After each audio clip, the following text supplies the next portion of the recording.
Disturb area act पर अशोक गहलोत के tweet पर कैबिनेट मंत्री जोगाराम पटेल ने प्रतिक्रिया दी है। उन्होंने कहा है कि बिल को गहलोत ने पढ़ा नहीं, ये बिल किसी जाति, समुदाय, धर्म या एरिया विशेष के खिलाफ नहीं है। लंबे वक्त से ये शिकायत आ रही है, एरिया विशेष में लोगों की धार्मिक भावनाओं के मुताबिक या अन्य किसी कारण के सामाजिक और जनसंख्या असंतुलन हो रहा है। ऐसी स्थिति में यह कानून आवश्यकता पड़ने पर क्षेत्र को आशांत घोषित करेंगे।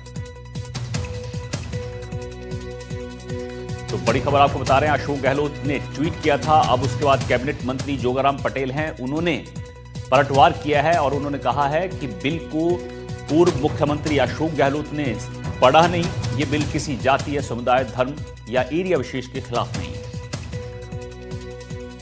मैं ग्रामवासियों का आभार व्यक्त करता हूं कि उन्होंने पुनर्गठन को एप्रिशिएट किया है, जनहित में माना है। और हमारा भी मानना है कि पंचायत राज का पुनर्गठन जनहित में, जन भावना के अनुसार होना चाहिए। कांग्रेस कार्यकाल के दौरान इस पुनर्गठन का इतना राजनीतिकरण कर दिया था कि पंचायत राज के साथ बहुत हास हुआ। अब राजस्थान पूरे में पंचायत राज हो, नगर निकाय हो, इनका पुनर्गठन विधिवत पारदर्शिता से हुआ है।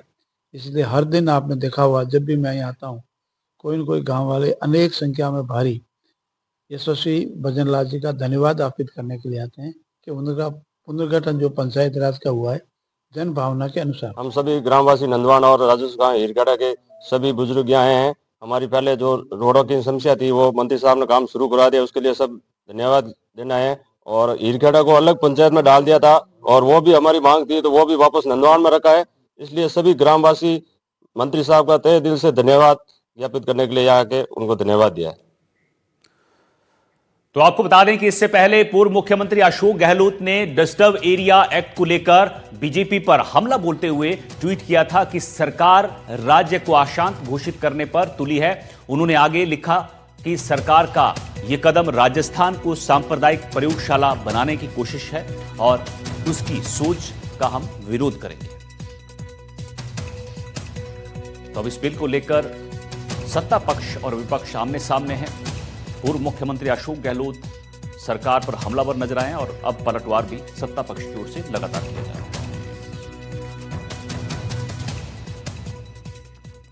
तो राजस्थान में भजनलाल शर्मा सरकार द्वारा लाए जा रहे डिस्टर्ब एरिया बिल पर बीजेपी अल्पसंख्यक मोर्चा के राष्ट्रीय अध्यक्ष जमाल सिद्दीकी और प्रदेश अध्यक्ष हामिद खान मेवाती ने कहा है कि यह बिल स्वागत योग्य है और यह बिल डिस्टर्ब एरिया के लिए बेहद जरूरी है।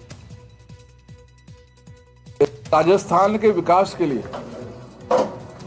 गरीबों की सुरक्षा के लिए, गरीब कल्याण के लिए जो जो कानून बनने चाहिए उसका हम सब लोग स्वागत कर रहे हैं। और मुझे खुशी है कि माननीय भजनलाल शर्मा जी के नेतृत्व में राजस्थान विकास के पथ पर आगे बढ़ रहा है।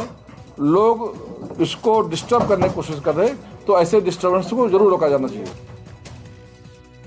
हमारी जो विपक्षी पार्टी है ये गुमराह करने के काम हमारे लोगों को, हमारे समाज के लोगों को करते हैं। पहले भी इन्होंने गुमराह किया, इतने सालों तक इन्होंने गुमराह करके हमारे समाज के लोगों को रखा।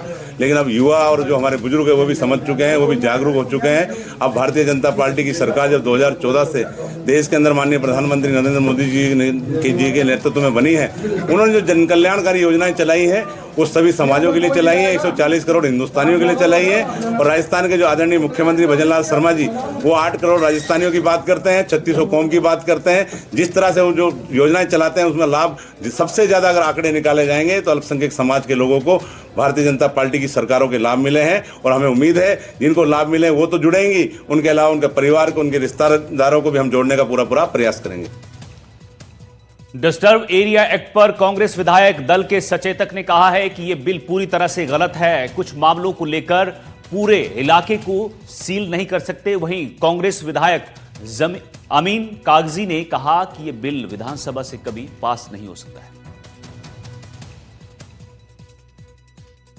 अगर कहीं किसी जगह किसी इलाके में डाके पड़ रहे हैं तो उसको पूरे इलाके को सील थोड़ी कर दिया जाता है। कहीं चोरी हो रही है तो पूरे इलाके पर पाबंदी थोड़ी लगा दी जाती है।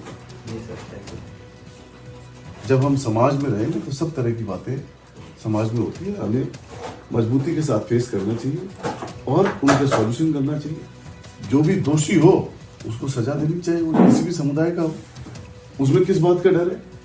अगर किसी की वजह से कोई आदमी परेशान है तो उसको सजा मिलनी चाहिए और उसमें एक्शन लो। क्या सरकार उसमें इनकॉम्पिटेंट है? डिस्टर्ब एरिया डिफाइन किया जाता है सरकार द्वारा, उसके एक पैरामीटर है।